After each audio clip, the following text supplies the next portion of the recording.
ഈ M G രാധാകൃഷ്ണൻ്റെ അവിടെ നിന്നാണല്ലോ പാട്ട് പഠിച്ചത്. അതെ അതെ. എന്തൊക്കെയാണ് ഓർമ്മകൾ? ഓർമ്മകള് കാരണം റേഡിയോയിൽ അന്നത്തെ അറിയില്ലേ, ലളിത സംഗീത പാഠം എന്ന് പറഞ്ഞൊരു 7:45 മണിക്ക് തുടങ്ങും. 8 മണിയാകുമ്പോൾ 15 മിനിറ്റ് ഉണ്ടാവും. എന്നിട്ട് കുറേശ്ശെ പറഞ്ഞു കൊടുത്തിട്ട് ഇപ്പം ആകാശവാണി തിരുവനന്തപുരം അടുത്ത് ആരംഭിക്കാൻ പോകുന്നത് ലളിത സംഗീത പാഠം. പഠിപ്പിക്കുന്നത് എം ജി രാധാകൃഷ്ണൻ, പഠിക്കുന്നത് രാധാമണി ചേച്ചി പറയും.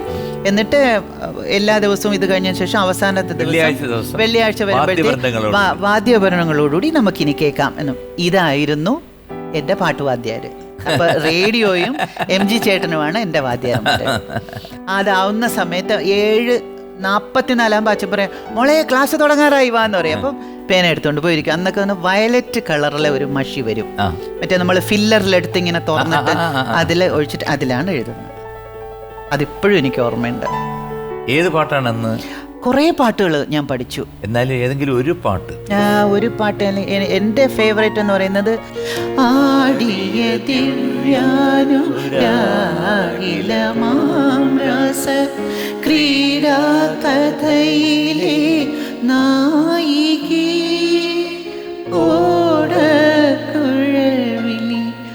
ഒഴുകി ഒഴുകി വരും ഒരു ദ്വാപര യുഗസന്ധ്യയിൽ.